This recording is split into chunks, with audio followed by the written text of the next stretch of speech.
Day number 2. So the plan today is to drive 6 hours to Cleveland and then go to the Rock and Roll Hall of Fame and then go to Progressive Field to see the Indians. It's about 7:30 right now, so Dan and I are going to go get breakfast and coffee. Coffee.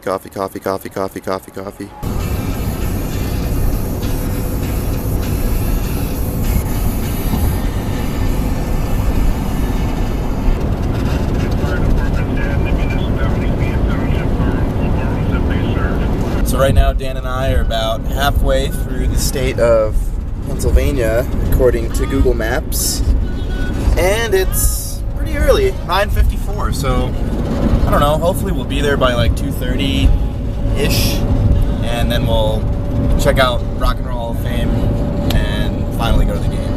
Now we're at a rest stop that's actually pretty close to where Flight 93 crashed. Ohio!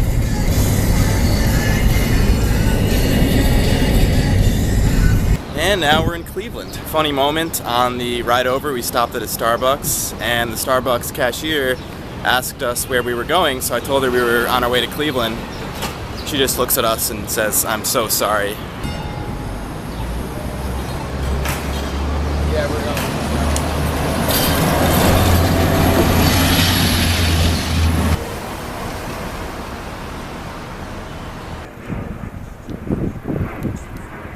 So behind me is Lake Erie. This is actually the first time I think I've ever seen one of the Great Lakes before.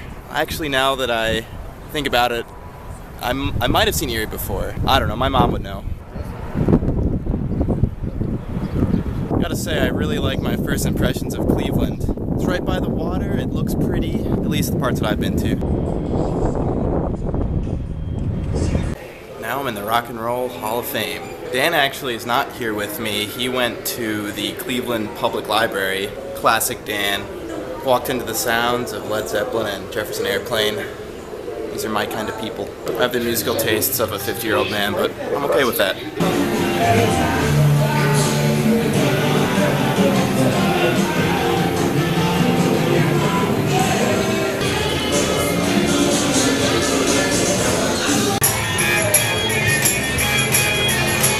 Of the soul was kind of it's got soul.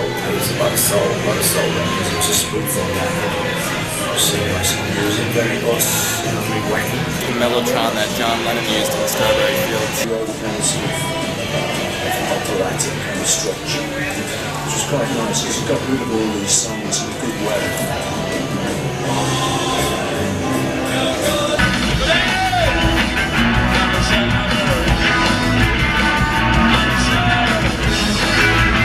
Saw Roger Waters of Pink Floyd last summer do The Wall, so for you Pink Floyd fans out there, pretty sweet.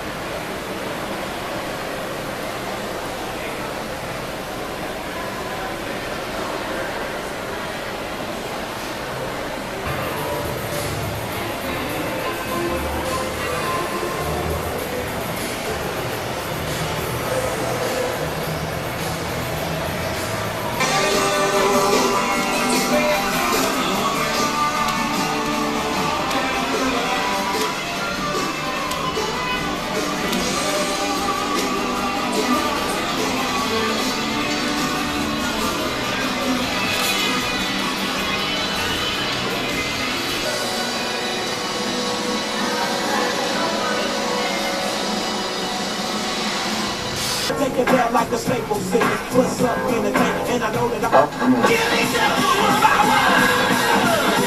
We got the road and over the road. We got to dance and be in love.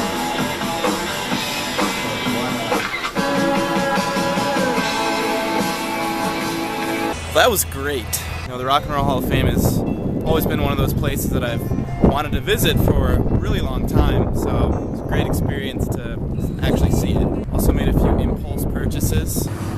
Got this shirt, and also a biography of Led Zeppelin.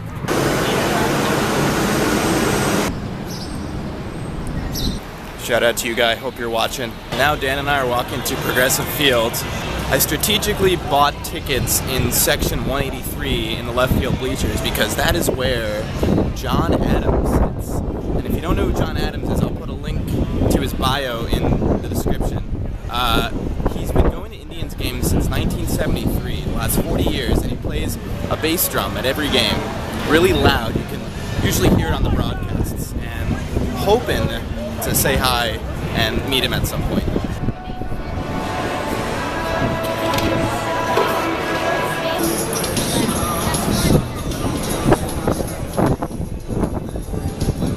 So Progressive Field used to be called Jacobs Field and actually had an amazing streak of 422 consecutive sellouts. But this place kind of gives me the heebie-jeebies. I mean, the Yankees lost to the Cleveland Indians in the playoffs twice in recent memory. 1997 when Mariano Rivera had one of his few postseason losses, and also 2007 in the infamous Jabba and the Midges series. Yeah, over the last few years, Cleveland has kind of struggled to sell out their games, really even get a considerable fan base. I think they were either last or second to last in attendance last year. But things are looking pretty good this year. They're actually playing really well. They got Nick Swisher from the Yankees, Terry Francona is their manager now, and they have an outside shot to make the playoffs. By the way, I just said that it was 422 consecutive sellouts. It's actually 455. And they have a sign right over there. So remember that guy John Adams I was telling you about before? Just went up to talk to him, thought maybe, I'd shake his hand, get a picture, and that would be it. I ended up talking for 25 minutes. We're talking about instant replay, about how Cleveland's playing really well this year. We're talking a little about the Yankees. Dan and I were talking about our trip. He's a really good guy, and it's great to meet him.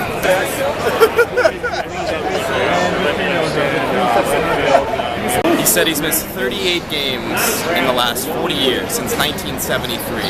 It's ridiculous. The lights here look like toothbrushes.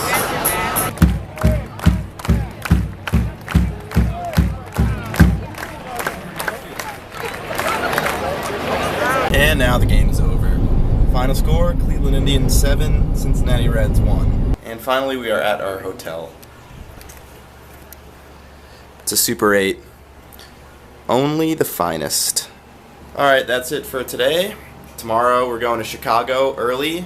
Cubs play in the afternoon. They're playing the Diamondbacks. And then we'll have pretty much the whole night to explore the city. So until then, I'll see you later.